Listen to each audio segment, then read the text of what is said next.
কবে হবে বলো সেদিন আমার, কবে হবে বলো সেদিন আমার, কবে হবে বলো সেদিন আমার, কবে হবে বলো সেদিন আমার, কবে হবে বলো সেদিন আমার, কবে হবে বলো সেদিন আমার, কবে হবে বলো সেদিন আমার, কবে হবে বলো সেদিন আমার, অপরাধা ঘুচি শুদ্ধ নামে রুচি, কৃপা বলে হবে হৃদয়ে সঞ্চার, অপরাধা ঘুচি শুদ্ধ নামে রুচি, কৃপা বলে হবে হৃদয়ে সঞ্চার, কবে হবে বলো সেদিন আমার, কবে হবে বলো সেদিন আমার, কবে হবে বলো সেদিন আমার, কবে হবে বলো সেদিন আমার, ঋণাদি কহিনা কবে নিজে মানি, সহিষ্ণুতা গুণা হৃদয়েতে আনি, ঋণাদি কহিনা কবে নিজে মানি, সহিষ্ণুতা গুণা হৃদয়েতে আনি, সকলে মানদা বনিয়া মানি, হয় আস্বাদিবে নাম রস সারা, সকলে মানদা বনিয়া মানি, হয় আস্বাদিবে নাম রস সারা, কবে হবে বলো সেদিন আমার, কবে হবে বলো সেদিন আমার, কবে হবে বলো সেদিন আমার, কবে হবে বলো সেদিন আমার, ধন জনারা কবিতা সুন্দরী, বলিব না চাহিতে সুখ করি, ধন জনারা কবিতা সুন্দরী, বলিব না চাহিতে সুখ করি, জনমে জনমে দাও হে, জনমে জনমে দাও গৌর হরি, আহাই তুকি ভক্তি চরণে তোমার, জনমে জনমে দাও গৌর হরি, আহাই তুকি ভক্তি চরণে তোমার, কবে হবে বলো সেদিন আমার, কবে হবে বলো সেদিন আমার, কবে হবে বলো সেদিন আমার, কবে হবে বলো সেদিন আমার, করিতে শ্রীকৃষ্ণ নাম উচ্চারণ, পুলকিত দেহ গদ্গদ বচন, করিতে শ্রীকৃষ্ণ নাম উচ্চারণ, পুলকিত দেহ গদ্গদ বচন, বৈवर्ण्य वेपतु হবে সংঘটন, নিরন্তর নেত্রে ভবে অশ্রুধার, বৈवर्ण्य वेपतु হবে সংঘটন, নিরন্তর নেত্রে ভবে অশ্রুধার, কবে হবে বলো সেদিন আমার, কবে হবে বলো সেদিন আমার, কবে হবে বলো সেদিন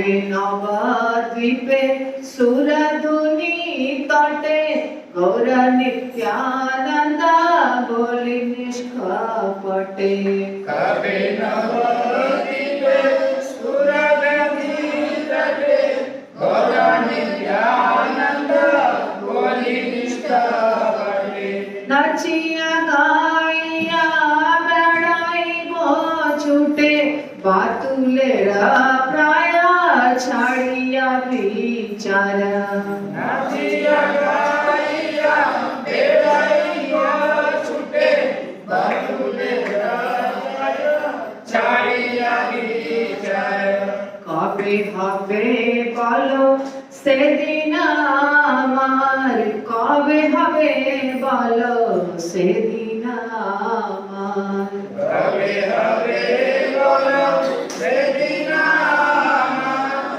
कबे हबे बोलो से दिन आमार कबे नित्यानंद मोरे कोरी दया छाड़ाइबे मोरा विषय माया कबे नित्यानंद मोरे कोरी दया छाड़ाइबे मोरा विषय माया दिया मोरे निज चरणेर छाया नामेर भाटे ते दिवे अधिकार दिया मोरे निज चरणेर छाया नामेर भाटे ते दिवे अधिकार कबे हबे बोलो से दिन आमार कबे हबे बोलो से दिन आमार कबे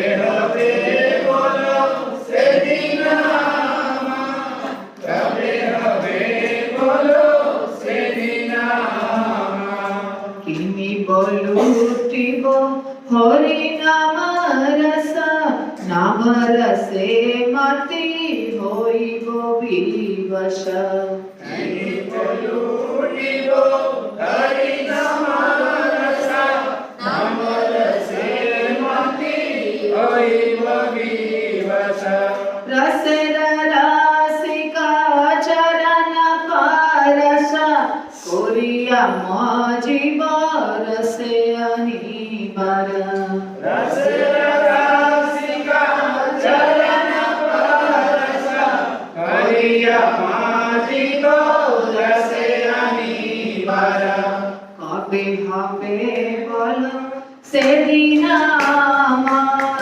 कबे हबे बोलो से दिन आमार कबे हबे बोलो से दिन आमार कबे हबे बोलो से दिन आमार कबे जीवे दया होइबे उदया निज सुख भूली सुदिन हृदया कबे जीवे दया होइबे उदया निज सुख भूली सुदिन हृदया भक्ति विनोद करिया विनय श्रिया ज्ञाता हर करिबे प्रचार भक्ति विनोद करिया विनय श्रिया ज्ञाता हर करिबे प्रचार कबे हबे बोलो से दिन आमार कबे हबे बोलो से दिन आमार कबे हबे बोलो से दिन आमार कबे हबे बोलो से दिन आमार कबे हबे बोलो से दिन आमार कबे हबे बोलो से दिन आमार ओम ज्ञानतिमिरान्धस्य ज्ञानाञ्जनशलाकया चक्षुरुन्मिलितं येन तस्मै श्रीगुरुवे नमः श्रीचैतन्यमनोभीष्टं स्थापितं येन भूतले स्वयंरूपः तदास्मि तदाति स्वापदान्तिकं वन्देऽहं श्रीगुरु श्रीयुतापदकमलं श्रीगुरुर्वैष्णवांश्च श्रीरूपं साग्रजातं सहगणा रघुनाथान्वितं तं सजीवं साद्वैतं सावधूतं परिजनसहितं कृष्ण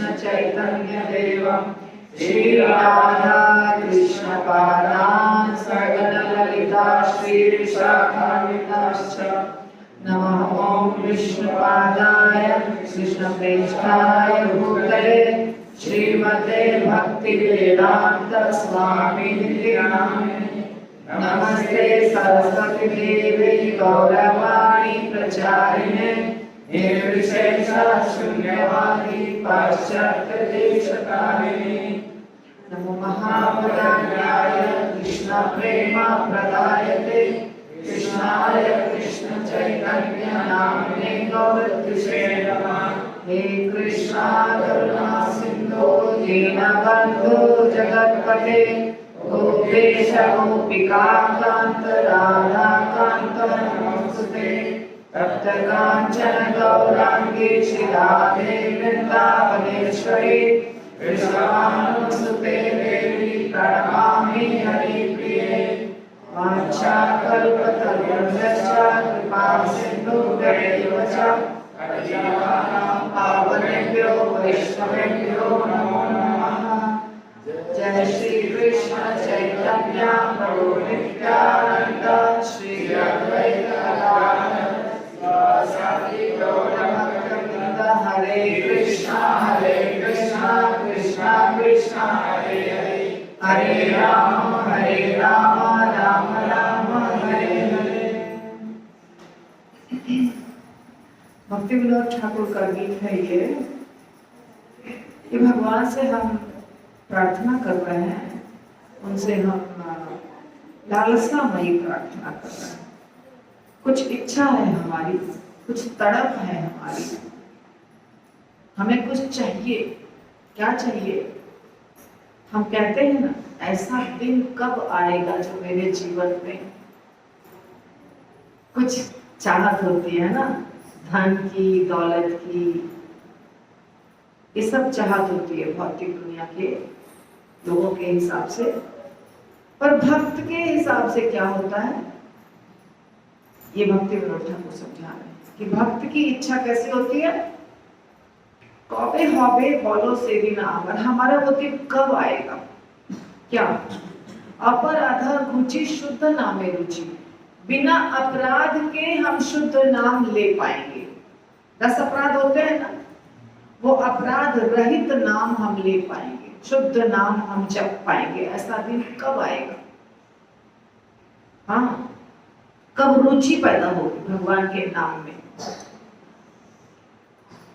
और हमारे हृदय में कब ये संचार होगा, हम कब ठीक से नाम जप कर पाएंगे, कब हम अपने आप को तृणादपि सुनीचन बना पाएंगे, कब हम सहिष्णुता अपने हृदय में सब सहने की शक्ति कब हम जुटा पाएंगे, सबको सम्मान कब दे पाएंगे, खुद सम्मान की अपेक्षा न करते हुए हम कब जपेंगे नाम, हरि नाम।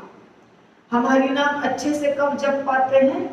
जब हम दूसरे से उम्मीद नहीं करते हैं कुछ, कोई रिस्पेक्ट दे हमको, कोई आदर दे, कोई सम्मान दे, कोई हमारा काम कर दे, हमारा कोई मतलब साध दे। तो ये सब जब हम उम्मीद नहीं करते हैं तो हम हरि नाम ठीक से ले पाते हैं। और जब हम उम्मीद करते हैं तो उम्मीद तो पूरी होती नहीं है इस दुनिया में। जब उम्मीद नहीं पूरी होती है तो हमें बहुत दुख लगता है, और दुख लगने के कारण नाम में रुचि नहीं आती है। इसीलिए जब अमानी ना मान देना कीर्तनीय सदा हरि, जब हम दूसरे से मान की उम्मीद नहीं रख करके उसको सम्मान देंगे तो कीर्तन कर पाएंगे हमेशा अच्छे से। तो ऐसा दिन कब आएगा? अर्थात जब हम अपने आप में दोष देखते हैं कि हमारे में दोष है, तब हम ये उम्मीद करते हैं, भगवान से प्रार्थना करते हैं भगवान से कि हे भगवान हमारे दोषों को हटा दीजिए, हम अच्छे से आपके प्रेम में, नाम में डूब के भक्ति कर सके, ठीक से नाम ले सके। तो ये प्रार्थना कौन करता है? जो भक्त है। और जो भक्त नहीं है उसे तो भौतिक संपत्ति चाहिए, है ना। फिर हमें धन से और सुंदर स्त्री से और बहुत सारे लोगों से हमें कोई इंटरेस्ट ना हो, हमारी रुचि ना हो, न धनम न जनम न सुंदरी, है ना। ये हमको नहीं चाहिए। ऐसा कब आएगा? भक्ति विनोद ठाकुर कह रहे हैं ऐसा वो दिन कब आएगा भगवान, जब हमको पैसे से कोई रुचि नहीं रहेगी, स्त्री या पुरुष से कोई रुचि नहीं रहेगी, हमारा बहुत सारे चाहने वाले हो, हमारा बहुत नाम हो, इससे रुचि नहीं रहेगी। और हमारा जो देह का सुख है, देह के लिए हम सब कर रहे हैं कि नहीं बताइए, पांचों इंद्रियों के सुख के लिए हम सब कुछ कर रहे हैं। तो देह सुख की इच्छा ना रहे, ऐसा भी कब आएगा वो दिन? फिर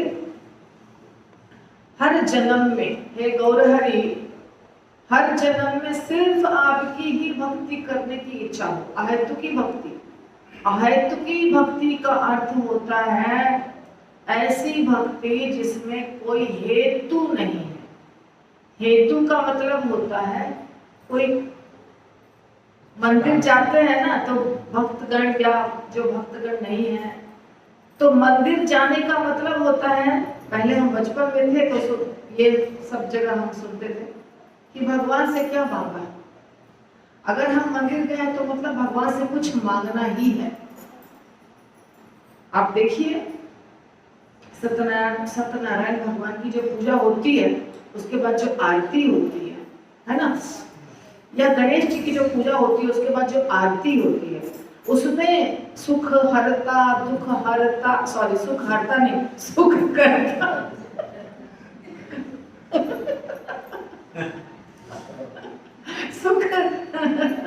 सुख करता, दुख हरता, हाँ, विघ्न नाश करने वाले, हाँ। और फिर ओम जय जगदीश हरे जब हम गाते हैं तो क्या बोलते हैं? सब कुछ मांगते हैं ना भगवान से। तो ये हेतु है, ये भक्ति अहेतु की नहीं है। ये क्या है? कुछ चाहिए हमको, भगवान से कुछ चाहिए। जब हम भगवान से ऐसी चीजें मांगेंगे तो भगवान हमको देते रहेंगे, सप्लाई करते रहेंगे। वो सारी चीजें जो चाहिए वो हमको भगवान देते रहेंगे। हम ये मांग नहीं रहे कि भगवान हम आपके चरण कमल की सेवा करें। हम क्या मांग रहे हैं? हमको धन दीजिए, नौकरी दीजिए, बेटा दीजिए, बेटी दीजिए, शादी हो जाए, ब्याह हो जाए, घर हो जाए, गाड़ी हो जाए, मोटर हो जाए, जमीन हो जाए, ये सब मांग रहे हैं ना। तो ये सब चीज भगवान बोलते ठीक है ले लो, बहुत आसान है।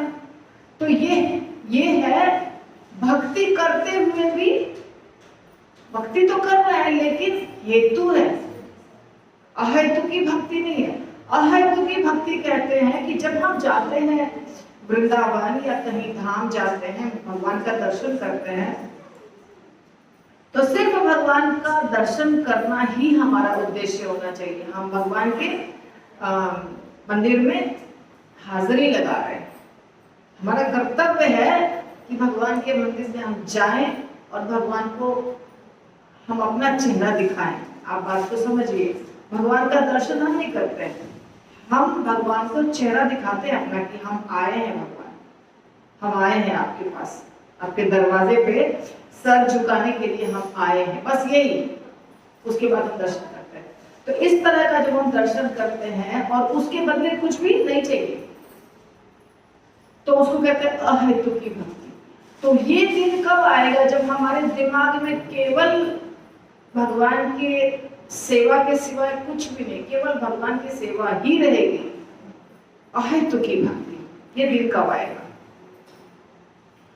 हमारा जब हम भगवान का नाम उच्चारण करेंगे तो हमारे हृदय में, हमारे शरीर में पुलक पैदा हो जाए, विकार पैदा हो जाए, हमारा गदगद हो जाए, मन वचन ये सब गदगद हो जाए, आंखों से अश्रु की धारा बहे।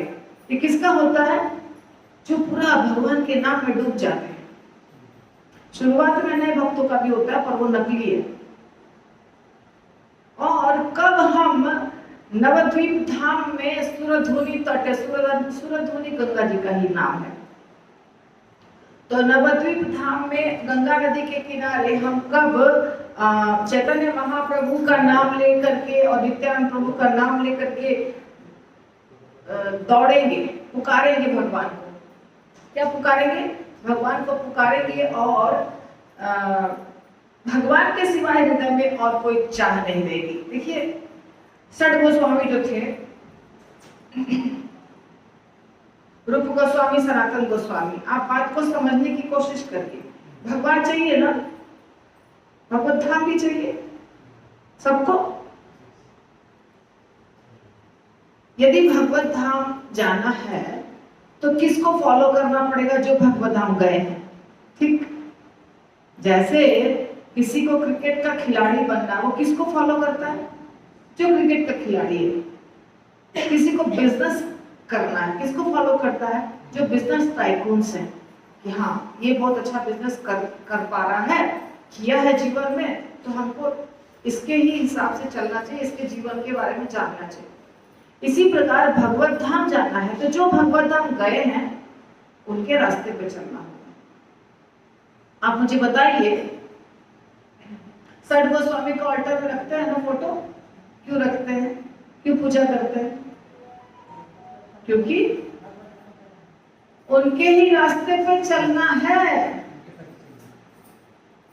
षट गोस्वामी में जितने छह गोस्वामी थे, षट मतलब 6, और 6 के 6 गोस्वामी बहुत अमीर घर के थे ना, पैसे वाले, सुख सुविधा में रहने की आदत थी उनको, घर गृहस्थी भी था उनका, पति पत्नी बच्चे सब थे। पर भगवान की जब भगवान से मुलाकात हो गई और भगवान को प्राप्त करने की इच्छा हो गई, तब उन्होंने क्या किया? सब छोड़ा कि नहीं छोड़ा? घर छोड़ा, धन छोड़ा, परिवार छोड़ा, मोह ममता छोड़ा, तब भगवान मिले ना। तो त्याग किए बिना भगवान नहीं मिलते हैं किसी को भी। तो यदि भगवान चाहिए तो त्याग तो करना पड़ेगा। हाँ,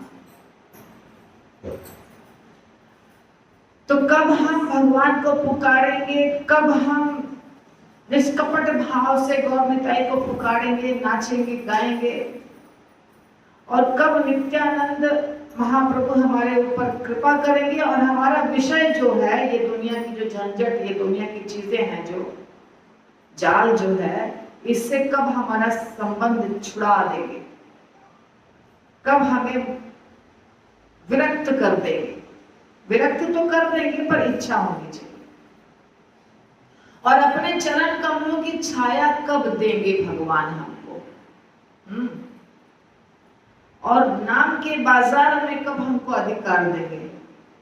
नाम का बाजार, हरि नाम, जब नाम के बाजार में अधिकार देंगे। अभी देखिए, अभी आप लोग क्या कर रहे हैं? पैसों के बाजार में घूम रहे हैं। किस बाजार में घूम रहे हैं? क्या बिक्री खरीद, क्या चीज कर रहे हैं? खरीद बिक्री क्या कर रहे हैं आप लोग? पैसा ना, बोलिए ना, सच बताइए। पैसा का डीलिंग हो रहा है ना दिन रात। यहाँ पे क्या चीज की डीलिंग बता रहा है? नाम की डीलिंग। नाम हाट। हाट का मतलब क्या होता है? बाजार। तो नाम हाट मतलब नाम का बाजार। तो नाम के बाजार में एक आदमी बेचता है, एक आदमी खरीदता है। नाम के बाजार में कोई खरीदने वाला होता है, कोई बेचने वाला होता है। तो मतलब बेचने वाला को क्या कहते हैं? प्रचारक। मतलब आपको प्रचारक बनना है। सही बात है कि नहीं? कब हमको प्रचारक बनाइएगा। उसके बाद क्या होगा? किनी बोलूटी बो हरि नाम रस, नाम रसे माती होई वो विवश। किनी वो लूटी को, नाम खरीदेंगे, नाम लूटेंगे और नाम के रस में मत्त होकर के क्या हो जाएंगे? विवश हो जाएंगे।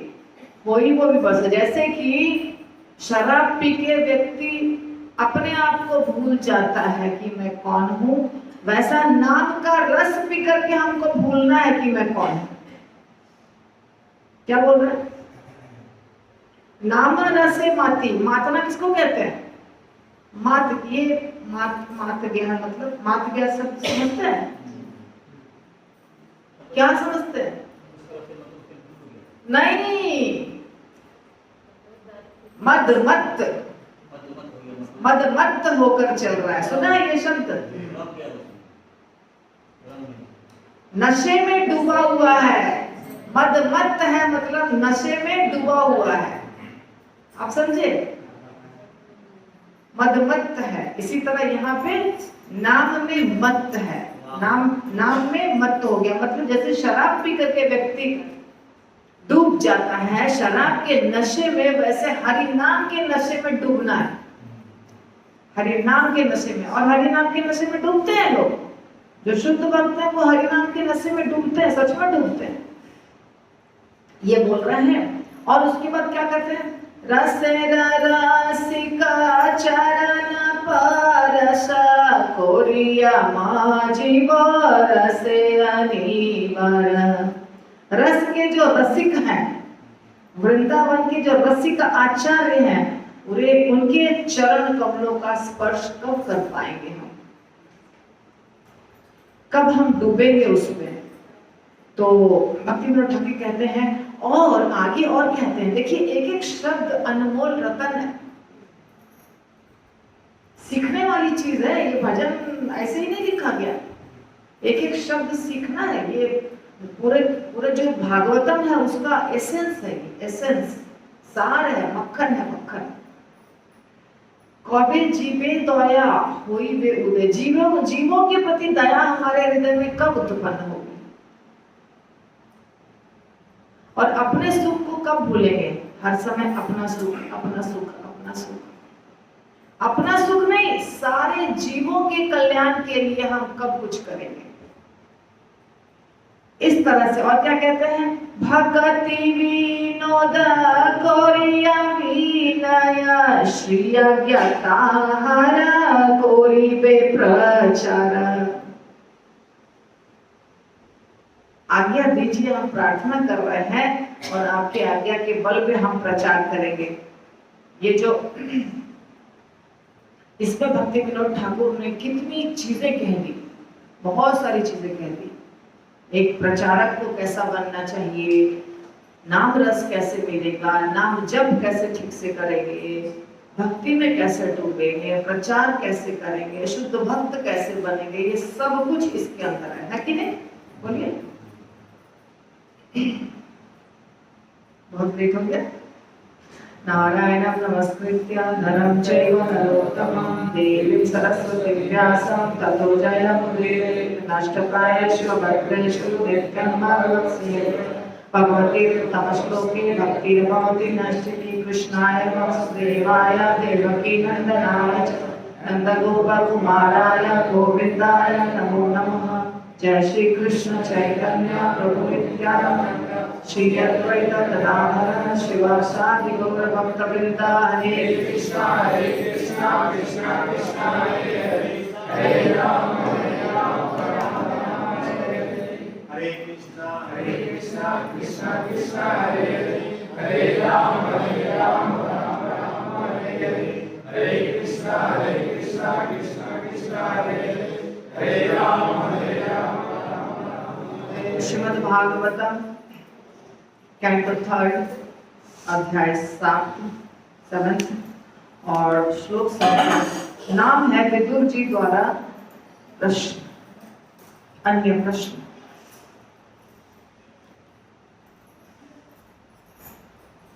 श्लोक संख्या 10 से शुरू होगा। यद अर्थेन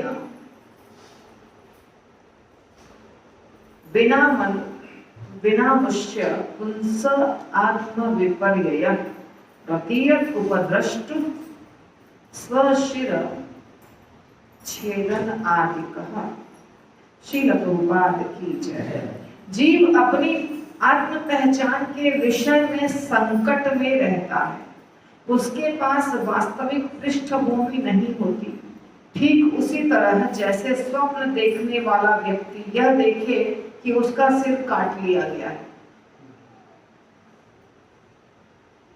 हम सब अभी जिस अवस्था में हैं, सब लोग जिस अवस्था में हैं, ये एक सपना है, ये सच्चाई नहीं है।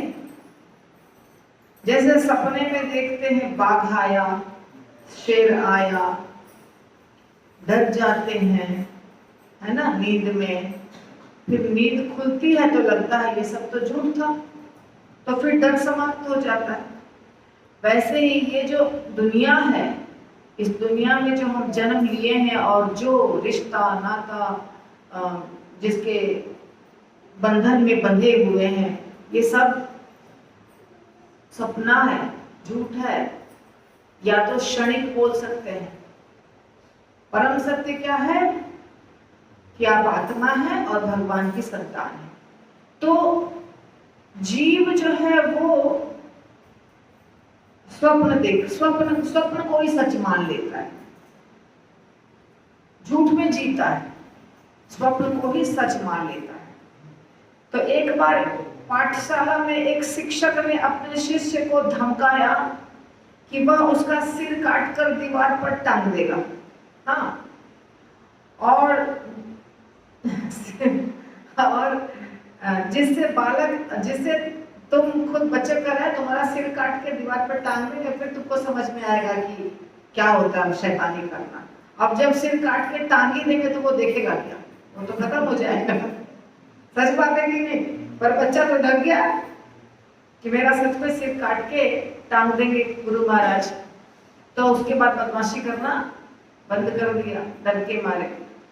तो यहाँ बताते हैं इसी तरह अशुद्ध आत्मा के कष्ट तथा उसकी आत्म पहचान का व्यवधान भगवान की बहिरंगा शक्ति द्वारा नियंत्रित होती है।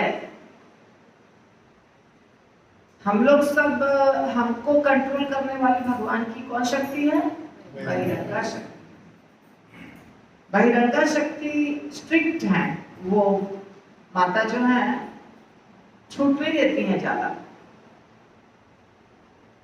कंट्रोलर है इस दुनिया को। आप जब भगवान कृष्ण की एकदम शुद्ध भक्ति करेंगे, एकदम अच्छी भक्ति करेंगे, तो भगवान कृष्ण आपको बड़े प्यार से रखेंगे और सीधे खुद कंट्रोल करेंगे, है ना। लेकिन जब तक कृष्ण के साथ अच्छा संबंध नहीं करेंगे स्थापित, ज्यादा माया के साथ आकर्षण रहेगा, तो कृष्ण आपको अपने हाथों से नहीं लाड़ प्यार करेंगे। फिर किसके द्वारा होगा लाड़ प्यार? माया देवी के द्वारा। और माया देवी का लाड़ प्यार कैसा होता है? सब चीज तो दे देंगी, आपको जो चीज चाहिए वो दे देंगी, और जब डंडा लगाना तो डंडा भी लगाएंगे। प्रभुपाद एक उदाहरण देते हैं कि जैसे बिल्ली अब एक चूहे को जब ले जाती है अपने मुख में पकड़ के, तो उसे दबा के ले जाती है, मार के उसको ले जाती है ना, मार देती है, चबा लेती है अपने दांत से और उसको ले जाती है। लेकिन अपने बच्चे को जब ले जाती है तो कैसे ले जाती है? आराम से, उसको थोड़ा भी कष्ट नहीं पहुंचे, ऐसे करके मुंह से ही दोनों को ले जा रही है, पर दोनों के ले जाने के तरीका में अंतर है। इसी प्रकार जब आप भगवान की भक्ति करते हैं, तब जब आपको डील कर भगवान आपके कोई चीज को प्रारब्ध हो या कोई चीज को जब भगवान देखते हैं तो उसमें प्यार रहता है, और प्यार के कारण दुख तो झेलना पड़ता है, फिर झेल लेते हैं दुख हम, क्योंकि भगवान का प्यार रहता है, इसलिए दुख आप झेल पाते हैं। लेकिन जब भगवान का कुछ टच नहीं है, सीधे माया देवी कर रही है कंट्रोल, तो माया देवी वो प्यार व्यार नहीं, तुमने प्यार किया ही नहीं तो वो क्यों प्यार करेगी? आपने क्या बोला? धन दौलत चाहिए, माया देवी ने दे दिया, ले लो। धन दौलत चाहिए, सुख सुविधा चाहिए, सब कुछ तो दे दिया, जो मांगा वो दे दिया, अब तुम भुगतो, खुद मालिक बने, खुद जो कष्ट उठाना है उसको उठाओ, ऐसा होता है। तो कृष्ण की संतान बनने में फायदा है और कृष्ण की संतान नहीं बनने में बहुत नुकसान है। तो ये पूरा परपोर्ट नहीं पढ़ेंगे, बहुत बड़ा है।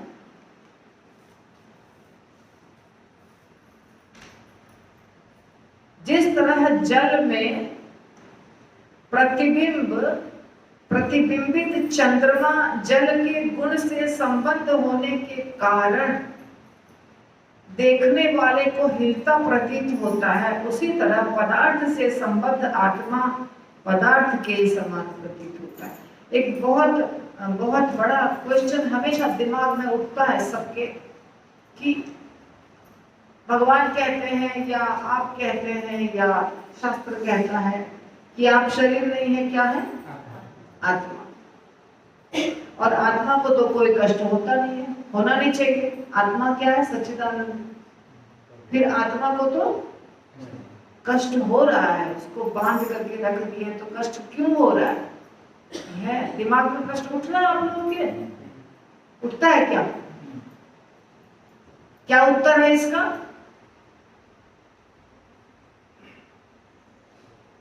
कष्ट नहीं होता, शरीर को कष्ट। हाँ, आत्मा को कष्ट नहीं होता है और शरीर को कष्ट होता है।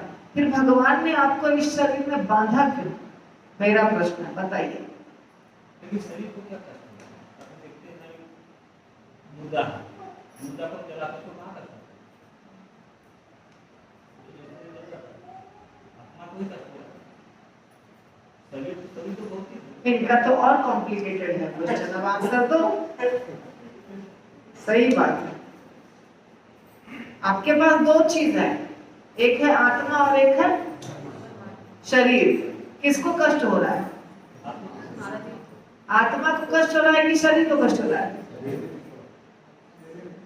देखो भाई, एक बात बोलो, शरीर को कष्ट हो रहा है, कितने लोग बोलते हैं? हाथ उठाओ। देखिए, दोनों में हाथ नीचे रखेंगे तो नहीं चलेगा।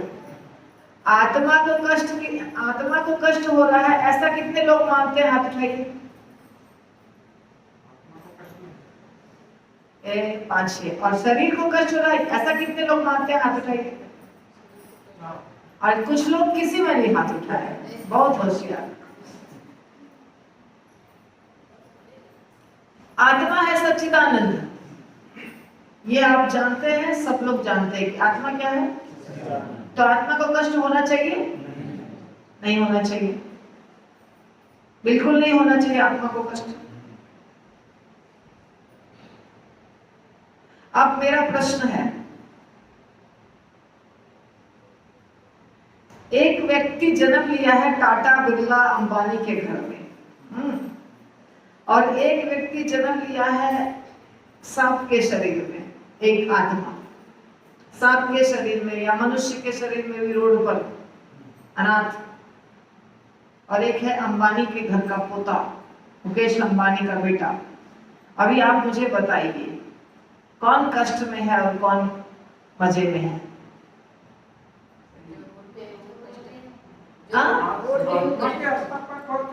मजे में नहीं है।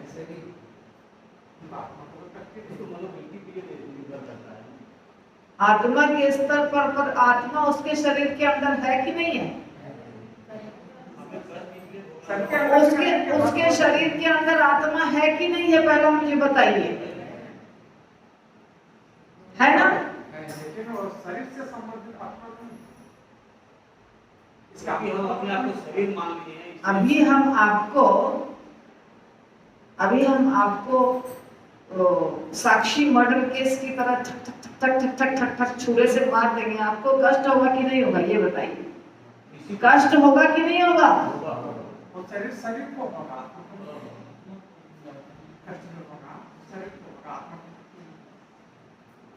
आपको होगा कि नहीं होगा? मैं ये पूछ रही हूँ, ये बताइए। वो शरीर को नहीं, अगर मैं शरीर मानूंगा तो कष्ट होगा, अगर मैं आत्मा में कष्ट नहीं हूँ। अगर मगर मत बोलिए, अभी आप क्या मान रहे हैं अपने आप को? आप शरीर मानते हैं। अभी आपको मार दिया जाए ऐसे करके तो आपको कष्ट होगा कि नहीं होगा? मेरा प्रश्न सीधा आपसे है, होगा कि नहीं होगा? बोलिए। आपको अभी हम मारते हैं जान से, आपको बीमारी होती है बहुत भयंकर, बहुत शरीर में दर्द होता है, ऑपरेशन होता है, आपको कष्ट होगा कि नहीं होगा? आप बोलिए। नहीं जवाब दीजिए। माता जी, अगर हम शरीर के सुख पर होंगे तो मुझे कष्ट होता है, लेकिन जब आत्मा का सुख होता कष्ट नहीं होता। तो कितनी कष्ट नहीं होता मेरा कहने को। कहने का मतलब मत बोलिए, कहने का मतलब मत बोलिए। तो प्रभु जी का उत्तर दीजिए कि शरीर को तो जला दिया जाता है, तो अगर शरीर को कष्ट होता है तो फिर शरीर को क्यों नहीं कष्ट हो रहा है? उसके अंदर आत्मा में भीतर चली वही ना शरीर को जला। तो इसका मतलब अगर आत्मा शरीर में है, आत्मा अगर शरीर के अंदर है तो उसको कष्ट होगा। अगर शरीर के अंदर आत्मा है तो उसको कष्ट होगा, होगा कि नहीं होगा?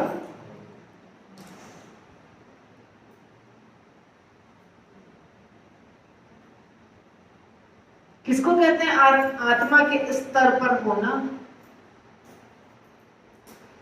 जब कोई व्यक्ति आत्मा के स्तर पर होता है तो ना उसको खाने का ठिकाना रहता है, ना सोने का ठिकाना रहता है, ना उसके पास धन रहता है, ना उसके पास गाड़ी मोटर रहता है, कुछ भी नहीं रहता है।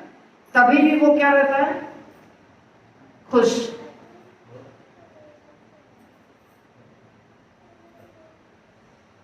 जैसे श्रील प्रभुपाद थे आत्मा के स्तर पर, एक बात बता रही हूँ एग्जाम्पल। तो आत्मा के स्तर पर जब व्यक्ति रहता है तो हर चीज से क्या रहता है? अनासक्त। हानि लाभ से, हानि और लाभ दोनों उसके लिए क्या होता है? बराबर। आत्मा के स्तर से रहते हो, हानि लाभ से अलग रहते हैं। तो आप हैं? नहीं है ना, तो फिर क्यों कह रहे हैं ये बात? मैं बार बार पूछ रही हूँ तो इसका मतलब क्या हुआ कि जब तक हम अपने आप को शरीर मानते रहेंगे तब तक हमें कष्ट होता रहेगा। जब तक हम अपने आप को शरीर मानेंगे तब तक कष्ट होगा। जब हम अपने आप को शरीर मानना बंद कर देंगे तो कष्ट होना समाप्त हो जाएगा।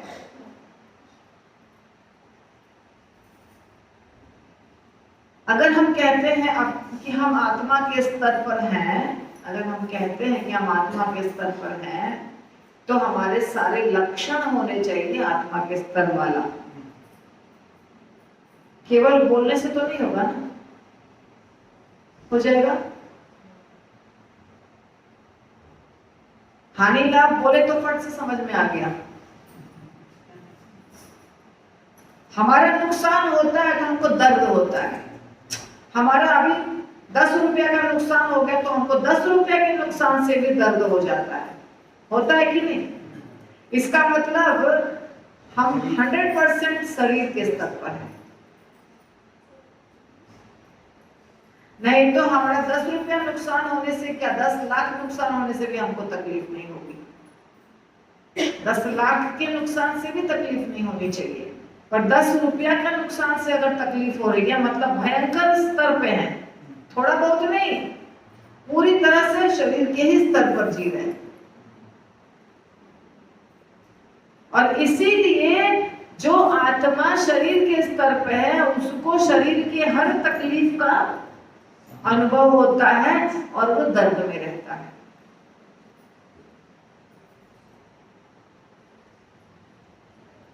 समझ में आ गया?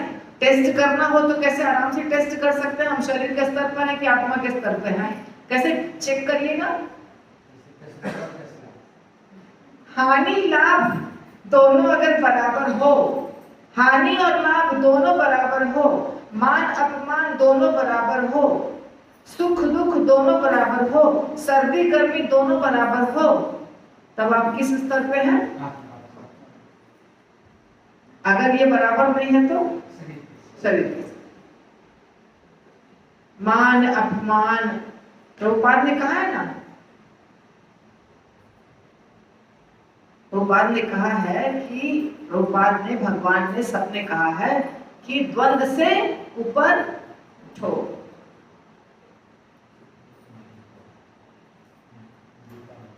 द्वंद से ऊपर उठो। तो ये द्वंद जो है ये सबूत है कि हम शरीर के स्तर पर। तो यहाँ पे क्या बता रहे हैं, जैसे पानी में चंद्रमा का प्रतिबिंब है, ऊपर में चंद्रमा है, नीचे पानी है, चंद्रमा का रिफ्लेक्शन पानी में है, प्रतिबिंब है। तो पानी जब हिलता डुलता है तो हमको क्या लगता है, चंद्रमा भी हिल डुल रहा है, पर वास्तव में चंद्रमा हिल रहा है क्या? नहीं। इसी प्रकार जब हम अपने आप को इस शरीर से संबंधित समझते हैं तो जितने शरीर में कष्ट होते हैं वो सब हमको लगता है। समझ रहा है? क्या समझना है?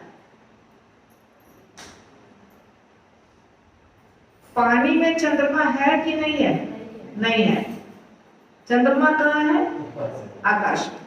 पानी में चंद्रमा का फोटो दिख रहा है, पिक्चर, लेकिन पानी में लहर है।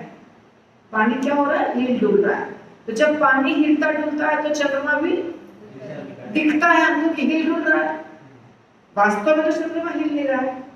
इसी प्रकार वास्तव में हम सच्चिदानंद हैं, आत्मा के रूप में हम सच्चिदानंद हैं, लेकिन हम अपने को शरीर समझ के बैठे हैं। तो शरीर में जैसे जैसे तकलीफ होती है, हम आत्मा को भी तकलीफ महसूस होती है।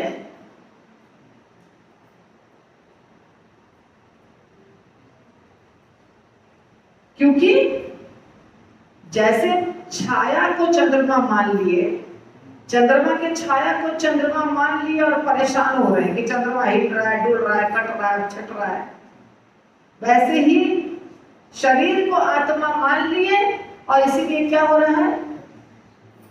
हानि हो गया, नुकसान हो गया, मान हो गया, अपमान हो गया, जो जो होता है वो सब कुछ को अपना मान के और रोना धोना शुरू रहता है। हमारा इस दुनिया में हमेशा रोना धोना शुरू रहता है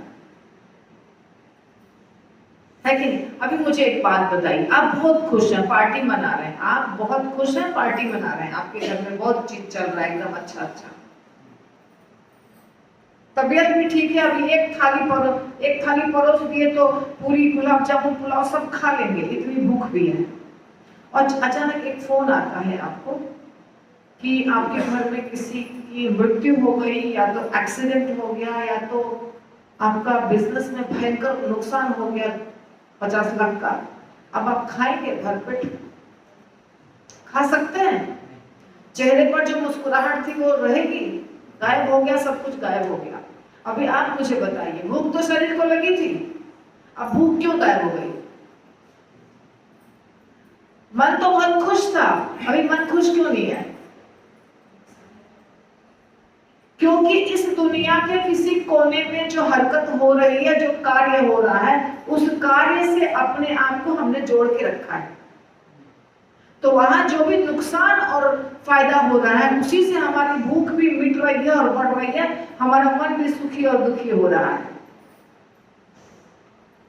पर सच्चाई क्या है? सच्चाई ये है कि वहां जो नाफा नुकसान हुआ, मृत्यु हुई, किसी का जन्म हुआ, पैसे का घाटा हुआ, जो भी, ये सब हमारा कर्म था, ये प्रारब्ध था, ये घटनाएं घटनी थी।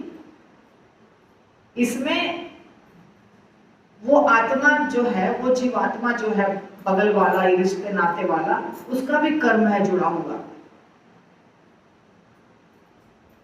सिर्फ आपका नहीं है, दूसरे का भी कर्म है जिसके चलते ये घटना घट रही है। पर हम क्या कर रहे हैं? हम भगवान के मर्जी के को नहीं समझ रहे हैं। हम ये नहीं समझ रहे हैं कि दुनिया चलाने वाले भगवान हैं। हम क्या समझ रहे हैं?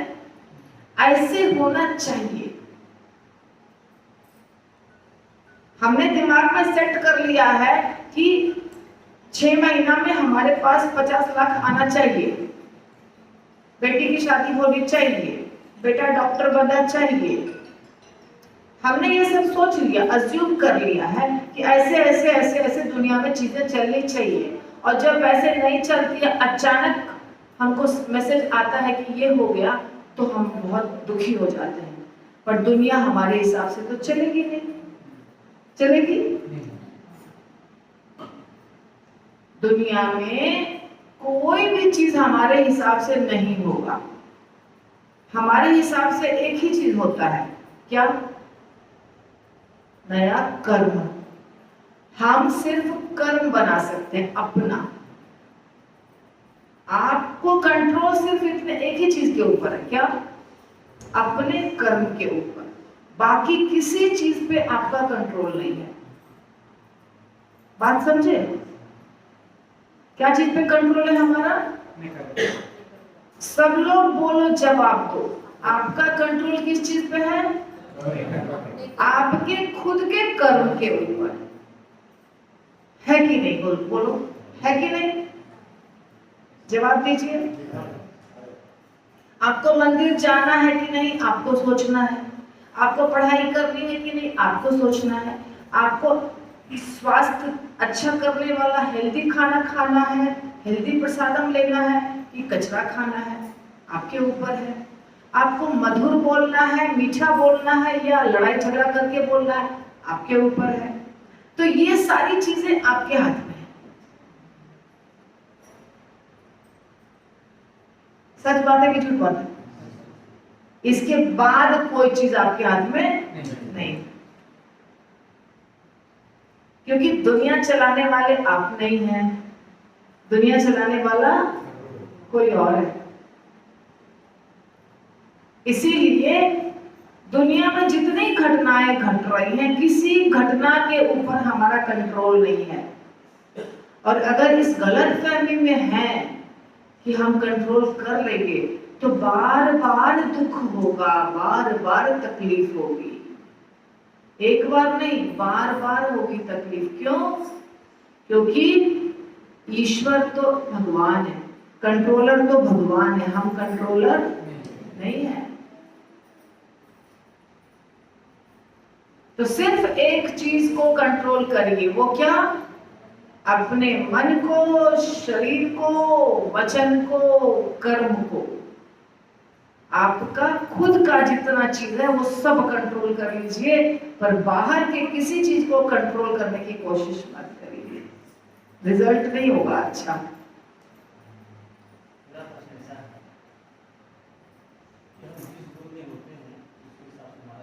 यस,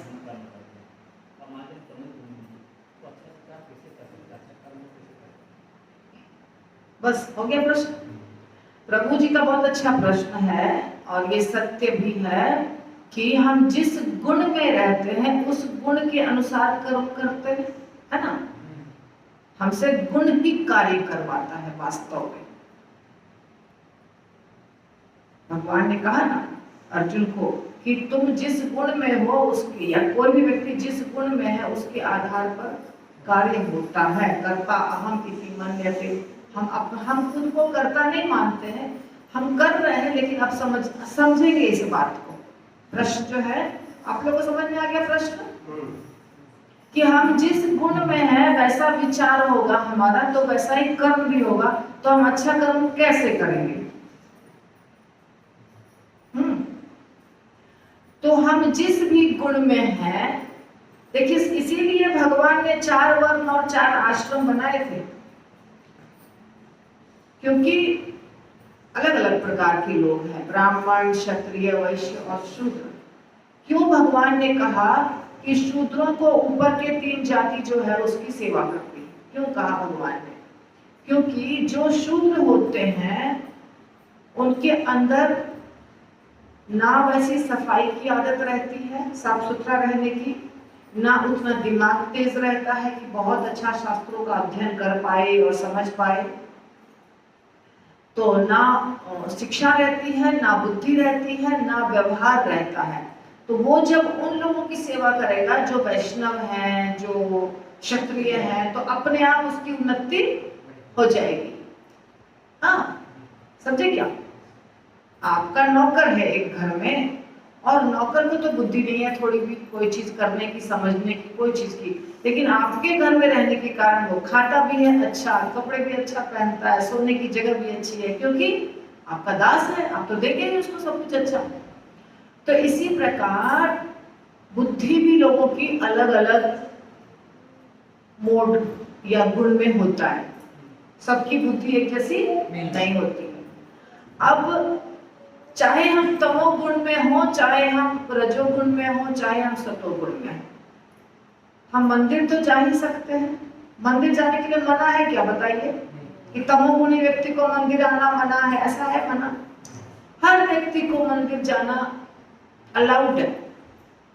हर जाति और हर धर्म के लोगों को, जो पंडित होते हैं, जो पादरी होता है, जो भी होता है, जो उनके धर्म में जो लेक्चरर होते हैं, प्रवचन करता होते हैं, उससे मिलना, उसके पास बैठना और उससे सुनना, ये सब जगह खुला है। आप शास्त्र के जो ज्ञाता हैं उसके पास बैठ के जो प्रवचन देते हैं, उनके पास बैठ के आप सुन सकते हैं, और आप मंदिर जा सकते हैं। आप मंदिर, चर्च, मस्जिद जहाँ है वहां आप जा सकते हैं, अलाउड है ना? तो अब कोई व्यक्ति अगर बहुत निम्न कोटि का है बुद्धि में, गुण में, तो वो जा सकता है, तो उसको जाना चाहिए, उसको मंदिर जाना चाहिए, उसको प्रवचन सुनना चाहिए। जब वो प्रवचन सुनेगा, मंदिर जाएगा या जहां भी जो भी धर्म संस्था का है वहां जाएगा, तो अच्छी बातें सुनेगा, वो अच्छी बात वो फॉलो कर सकता है कि नहीं कर सकता है? आप मुझे बताइए, सारे रिक्शे वाले जो होते हैं, वर्कर्स जो होते हैं, कितने % उसमें से मंदिर आते हैं? सब अभी शराब के दुकान में लाइन लगा के खड़े होंगे। देसी दारू की दुकान, दिन भर कमाया 200, 400, 500, 1000, 2000, और अभी सबका चलेगा। देसी दारू के दुकान में लाइन लगेगा और वेश्यालय के पास लाइन लगेगा। अब उसमें किसकी गलती है? आपके गुणों को उठाना है तो आप खुद उठाएंगे ना। आपके गुण को हम उठा सकते हैं कि आप खुद उठा सकते हैं? ये बताइए। आपको यदि मालूम है कि हमारे पास कम बुद्धि है, तो अपने बुद्धि को बढ़ाने के लिए जो करना चाहिए वो करो। मना है कहीं पे? ऐसा मना है कि प्रवचन, अभी प्रवचन होता है, बड़े बड़े महाराज का भागवत सप्ताह होता है, बहुत कुछ होता है, ठीक है, आपको कुर्सी टेबल नहीं मिलेगा, पीछे जाके माइक लगा हुआ बैठ के प्रवचन सुन सकते हैं, वो उसमें कहीं मनाही नहीं है। अभी जगन्नाथ भगवान की रथ यात्रा हुई, 20-25 लाख लोग आए, मनाही है क्या? कोई भी धर्म का, कोई भी जाति का, कोई भी शूद्र हो, ब्राह्मण हो, सब लोग रथ खींच सकते हैं, सब लोग दर्शन कर सकते हैं, पूरी छूट है। तो हम जब नीचे के गुण में हैं, तो हमें ऊंचे के गुण का जो भी सुविधा है, मंदिर जाना या प्रवचन सुनना, वो सुनिए, सुन के सीखिए, सीख के अपने गुण को ऊपर उठाइए, साफ सुथरा रहने की आदत डालिए। हम साफ सुथरा रहेंगे, अच्छा खाएंगे, स्वास्थ्य के बारे में सोचेंगे, अच्छा विचार करेंगे, भगवान का दर्शन करेंगे। मैंने देखा है कुछ बहुत नीचे कोटि के लोगों को देखा है मैंने। एक कल्याणी नगर में जब मैं रहती थी, तो एक जूता बनाने वाला व्यक्ति था, जूता चप्पल सिलता है ना, तो पेड़ के नीचे वो जूता सिलता था। अक्सर जूता चप्पल सिलने वाले पेड़ के ही नीचे सिलते हैं ना, तो पेड़ के नीचे वो जूता चप्पल सिलता था। वहीं जो हमारा रास्ता बिशप स्कूल के पास आता था ना, वहां पे। और उस पेड़ में उसने एक मंदिर बनाया था, पेड़ में ही। उस पेड़ को वहां पे वो साफ सुथरा करके, कुछ कपड़ा बांध के एक मंदिर जैसा कोई चीज का मंदिर था, लकड़ी का या पता नहीं क्या चीज का, मंदिर को बांध दिया था, रोज उसमें अगरबत्ती दिया सब करता था। मुझे देख के इतना अच्छा लगता था कि देखो, वो सब करके फिर जूता सिलने बैठता था डेली। वो पेड़ उसका मंदिर हो गया था और दिन भर जूता सिलता था, पर फिर भी अपने जहां सिलता था उसके नीचे ऊपर भगवान को रखा था। तो कुछ टैक्सी वाले को देखती हूँ अपने टैक्सी में भगवान को लगा के रखता है, बस वाले को देखती हूँ बस में भगवान को लगा के रखता है। रोज बस चलाने के पहले बस को साफ सुथरा धोएगा, उसके बाद एक फूल का माला खरीदेगा, माला को लगाएगा भगवान के ऊपर, उसके बाद ड्राइविंग शुरू करेगा। देखा है आप लोगों ने? देखा है कि नहीं देखा है? तो आप ये भी कर सकते हैं और आप शराब की दुकान में भी जा सकते हैं, मर्जी आपकी।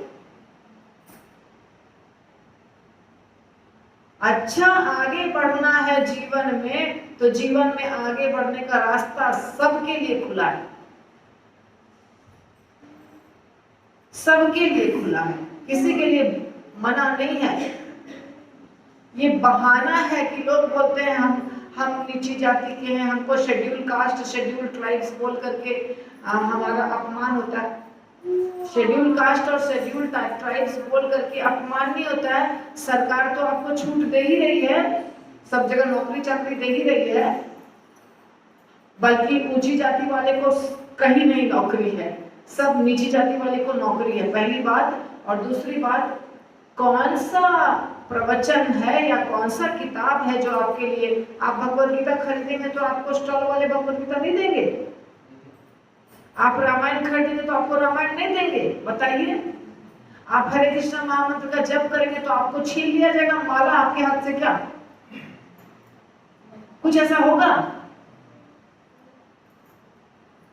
थोड़े बहुत मंदिर हैं जहां पे नीची जाति के लोगों को अलाउड नहीं है, परमिशन नहीं है। अब तो मुझे नहीं लगता है संभव है, पहले तो बहुत था। अभी कौन देखता है? पूरी भीड़ में लोग जाते हैं, कौन किस जाति का क्या पता चलता है, बोलिए।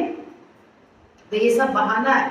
तो अपने गुण को, जो हम नीचे के गुण में अगर हैं, हमें जिस भी लेवल पे हैं, जिस भी लेवल पे हैं, उस लेवल से उठाना हमारा कर्तव्य है, हमको उठाना है, कोई और नहीं उठा लेगा।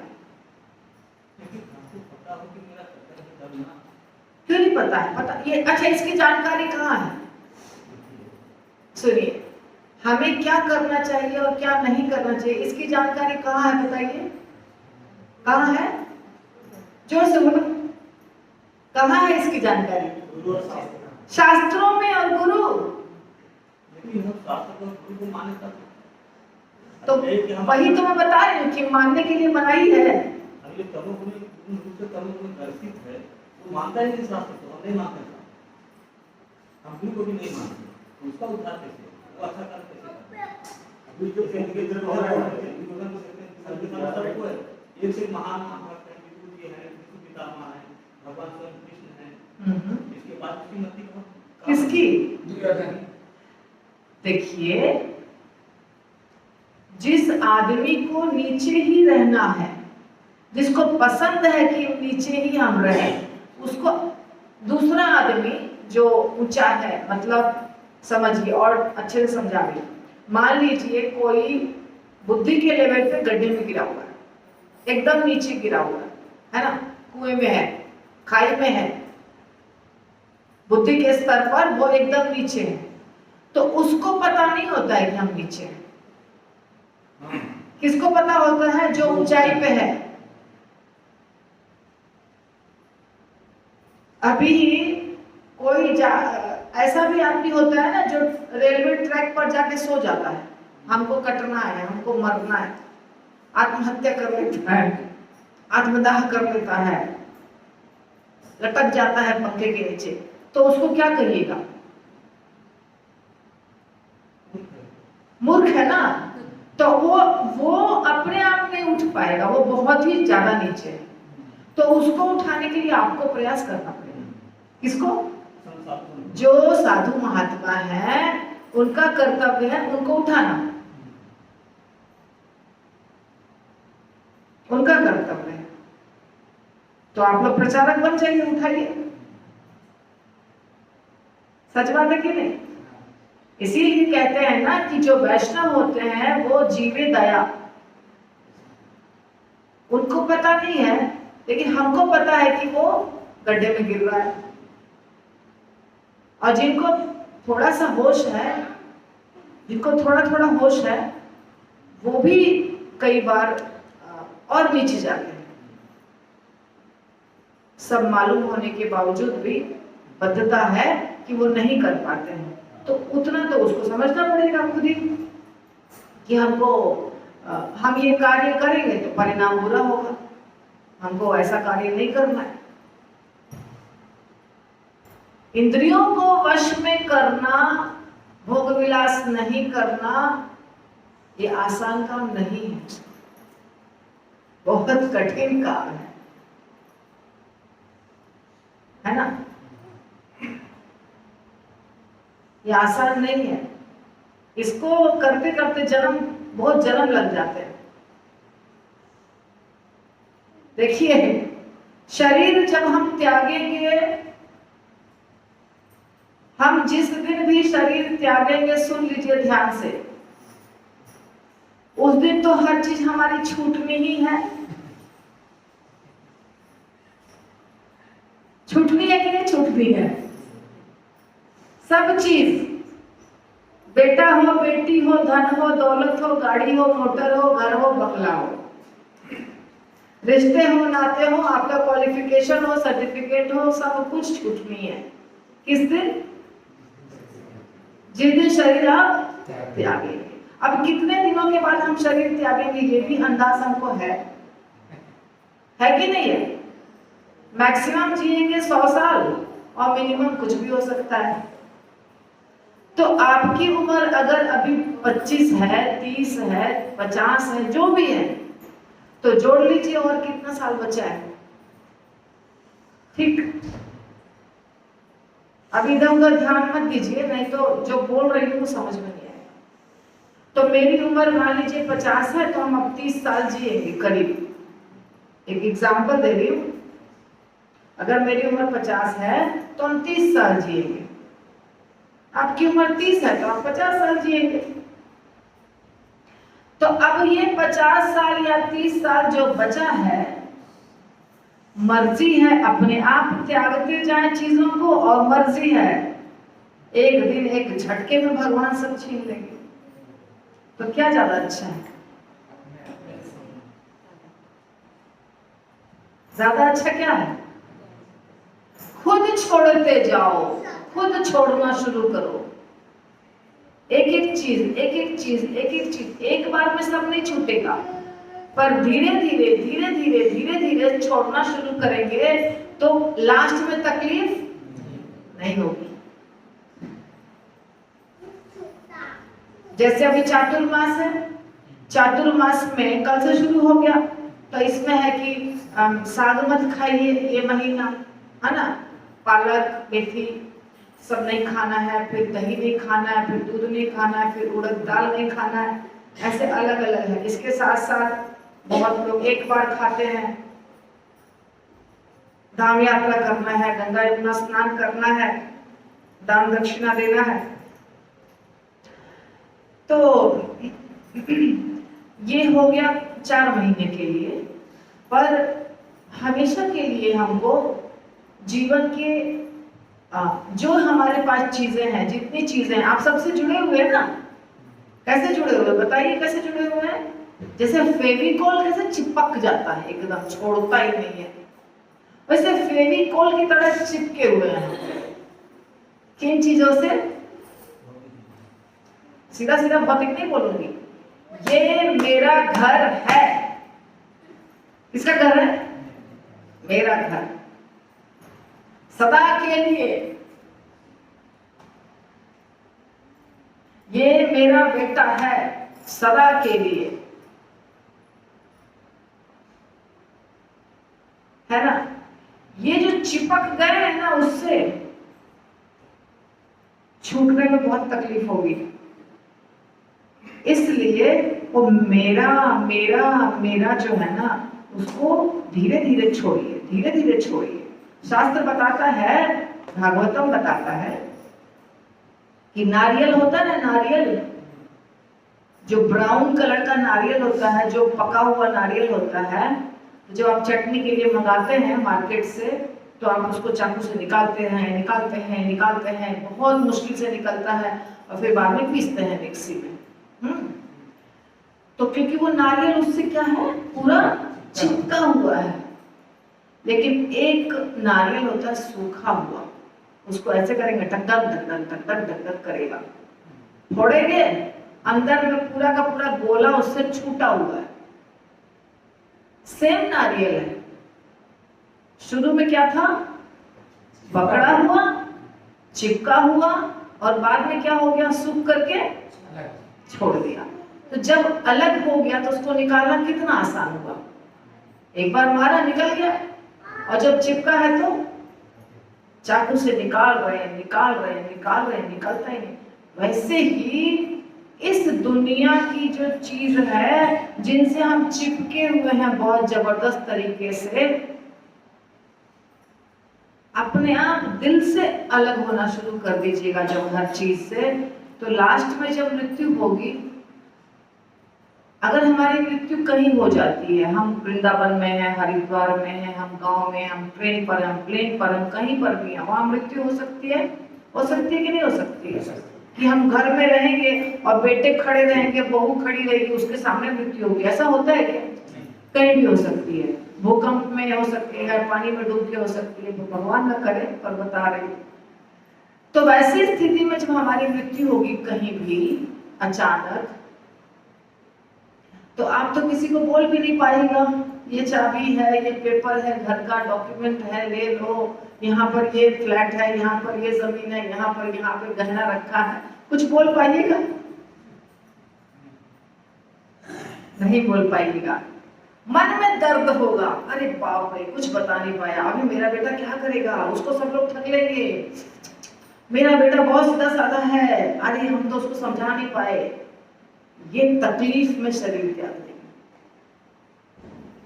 और जब ये तकलीफ में शरीर त्यागेंगे तो फिर से जन्म, फिर से विवाह, फिर से बेटा, और भगवान बोलेंगे कंटिन्यू करो। बात समझे कुछ?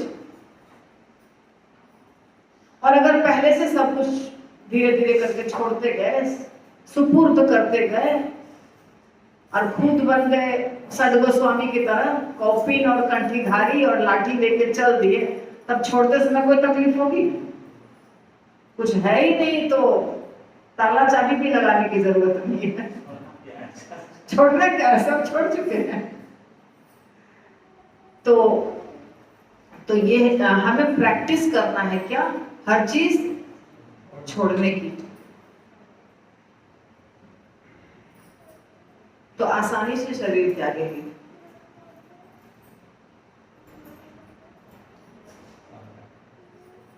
आसानी से शरीर त्यागने का मतलब हम ये नहीं कह रहे कि शरीर त्यागने के लिए सोचना है, पर ये जो बार बार जन्म और मृत्यु होता है, इसका कारण यही है कि हम हर चीज को पकड़ के बैठे।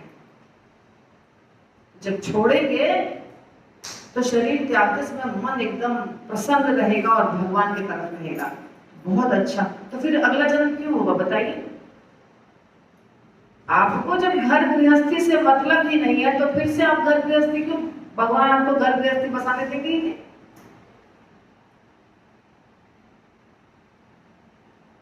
घर गृहस्थी से इंटरेस्ट रहेगा तो घर गृहस्थी वाला परिवार मिल जाएगा, और सन्यासी से इंटरेस्ट रहेगा तो सन्यासी वाला परिवार मिल जाएगा, भगवान से इंटरेस्ट रहेगा, गोलोक धाम के ऊपर ध्यान रहेगा तो गोलोक धाम चले जाएगा। जो चेतना में शरीर त्यागेगा वो चेतना। कोई प्रश्न है किसी का?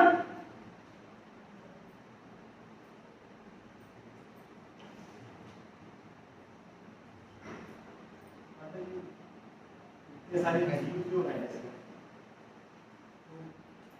जैसे कि लाखों करोड़ों में एक करोड़ बन जाएगा कोई जीव, हजारों भक्ति में, करोड़ों भक्ति में भगवान का नाम है। बाकी सब जीव जो यहाँ अपनी इतने सारे जीव की धरती में सब आ रहे हैं, जन्म ले रहे हैं, उसका क्या होगा? वो जन्म लेते रहेंगे। इसी तरह हाँ,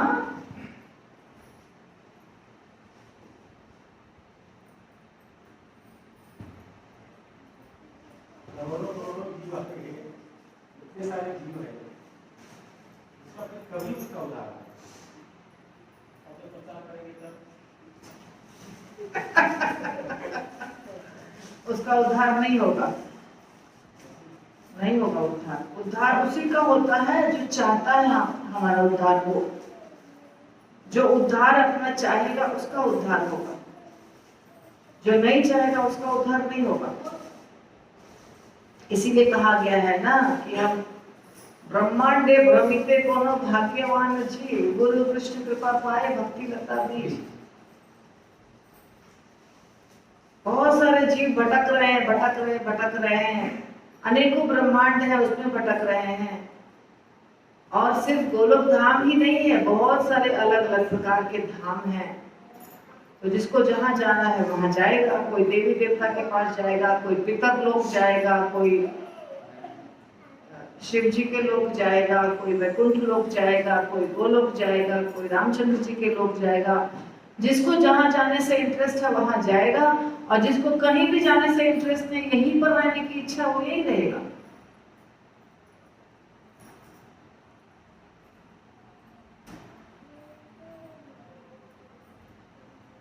आपको अपना सोचना है और बाकी जीवों के लिए मेहनत करना है। अगर उसके लिए प्रचार करना है, अगर बाकी जीवों का सोचते हैं तो क्या करना पड़ेगा?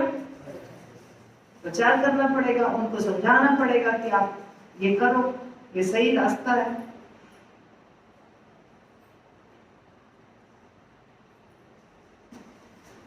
हो गया? और कोई प्रश्न किसी का? टेंशन हो गया क्या मेरे क्लास से?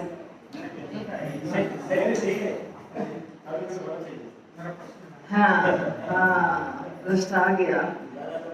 शास्त्र करता है, गुरु करता है, पवित्र करता है, सारे लोग कहते हैं घर छोड़ दो, बेटा का छोड़ दो, पुत्री का छोड़ दो, पिता का छोड़ दो।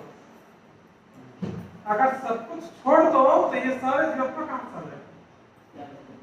सब लोग छोड़ देंगे, कुछ ही नहीं रहेगा। अभी घर नहीं, अभी हम लोग कहाँ हैं समझिए, जहाँ भी रहते हैं तो घर बोलते हैं। आप इसको भी नहीं करना है, घर में करना, घर में रखना। सब छोड़, आपका प्रश्न क्या है कि हम सब कुछ छोड़ देंगे तो क्या, उसके बाद क्या बोला?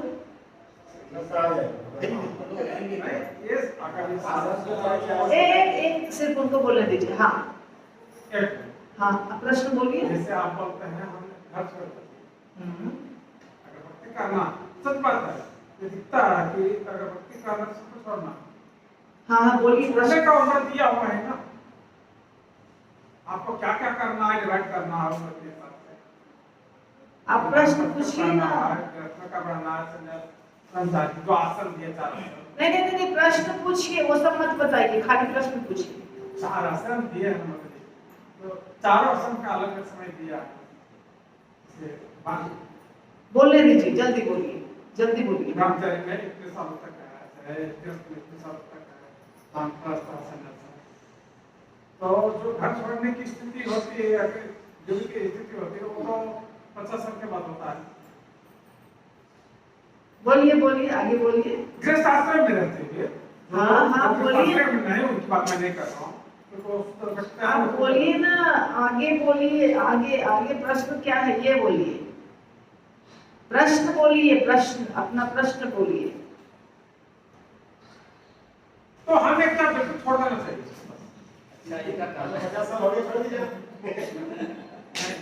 हंसी नहीं, आपको एक बात सबके साथ है, आपके साथ, हमारे साथ। सुनिए।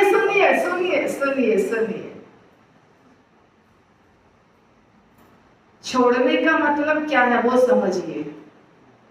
छोड़ने का मतलब ये है कि आप गृहस्थ में रहते हुए भी उससे 100% अनासक्त रहेंगे। आप हैं घर में, आपके पास यहाँ करोड़ों की संपत्ति है, पर फिर भी किसी चीज से कोई इंटरेस्ट नहीं है आपको, हानि लाभ से फर्क नहीं पड़ता है। उस पैसे को आप सनातन गोस्वामी के पास उनके घर में ही, कुटिया में ही पत्थर रखा था, पारस पत्थर, चिंतामणि पत्थर। कहाँ पे रखे थे वो उसको, चिंतामणि पत्थर को? कचड़े के डब्बे में, ठीक। तो सनातन गोस्वामी के पास था, पर उसकी वैल्यू क्या थी सनातन गोस्वामी के लिए? कचड़े के समान। तो वो वैल्यू रखना है आपको। आपकी जो संपत्ति है ना, उससे थोड़ा भी इंटरेस्ट नहीं होना चाहिए। हर चीज को भगवान की सेवा में लगाना चाहिए। हर चीज को हिसाब किताब ज्यादा नहीं करना चाहिए, हानि लाभ ज्यादा नहीं करना चाहिए। मेरे पास जो है वो सब भगवान और वैष्णव की सेवा में लगाना है, समय के अनुसार, जैसे जहाँ जरूरत पड़ता है वैसे। आसक्ति नहीं रखनी है किसी चीज के साथ, वो मतलब है मेरे कहने का मतलब, सबके कहने का मतलब वही है। और जो प्रैक्टिकली घर छोड़ते हैं, फिजिकली घर छोड़ते हैं, वो जब समय आएगा तो घर भी छोड़ दीजिए। अगर मन है किसी को, अगर किसी को मन है कि हम घर छोड़ के ही भक्ति करेंगे तो छोड़ सकते हैं, लेकिन घर में रहते हुए भी पूर्ण रूप से अनासक्त रहेंगे और भक्ति करेंगे, ये आराम से गोलोक धाम जाएंगे। ये घर थोड़ी आपको कुछ, अब ये मिट्टी पत्थर का बना हुआ घर है, ये आपको रोकेगा क्या गोलोक धाम जाने से? आपकी मर्जी है, आप इसको मिट्टी पत्थर ही समझिए, जो सत्य बात है वही समझिए।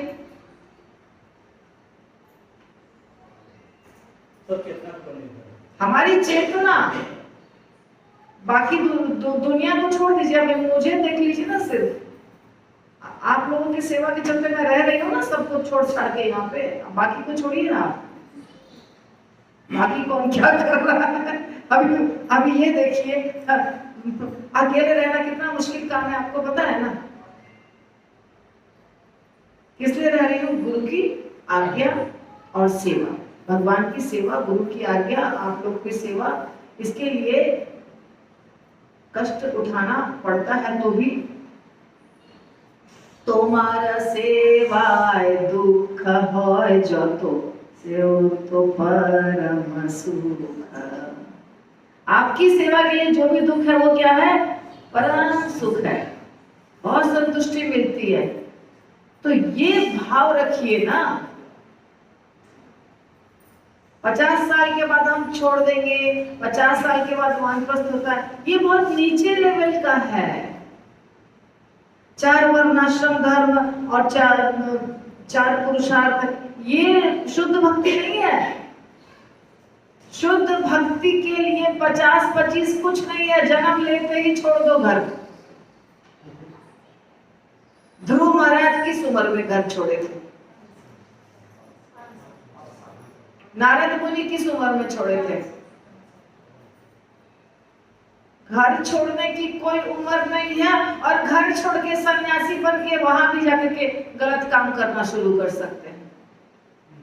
दिल से नहीं छोड़ेंगे तो क्या? माया तो सब जगह है, माया तो हर जगह है, दुनिया के कोने कोने में माया भरी पड़ी है। इंद्र देवता जो है, इंद्र भगवान देवता जो समझिए स्वर्ग में रहते हैं।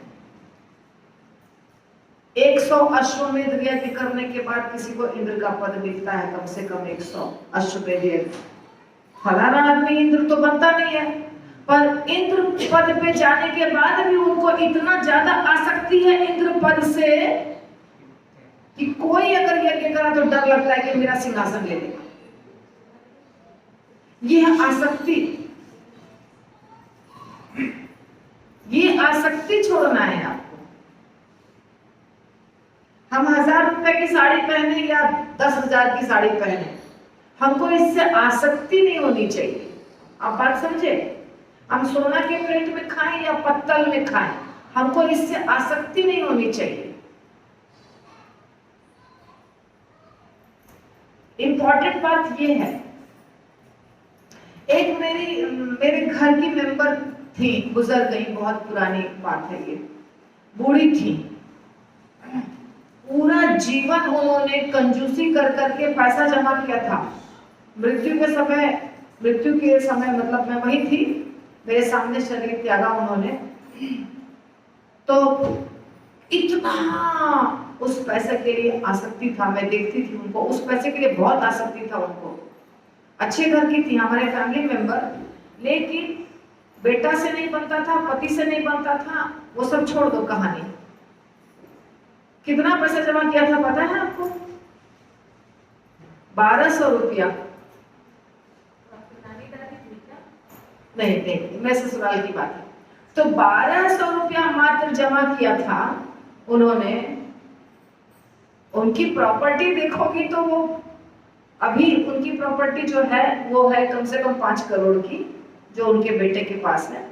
लेकिन उन्होंने जमा किया था 1200 रुपया, पर वो 1200 रुपया को जमा करने के लिए कितना तिकड़म लगाया, कितना आसक्ति थी उस रुपए से, और वो रुपया अपने बेटे को देना चाह रही थी मृत्यु के पहले। तो ये आसक्ति है। आसक्ति आपको 2 रुपया से भी हो सकती है और 2 करोड़ से भी नहीं हो सकती है। वो आपके मन की चेतना है, उस चेतना को बदलना है। समझे बात? हो गया? आंसर मिल गया? मिल गया ना? श्रील प्रभुपाद की जय, साई गौर आनंद हरि हरि बोल, श्रीमद् भागवतम ग्रंथ की जय।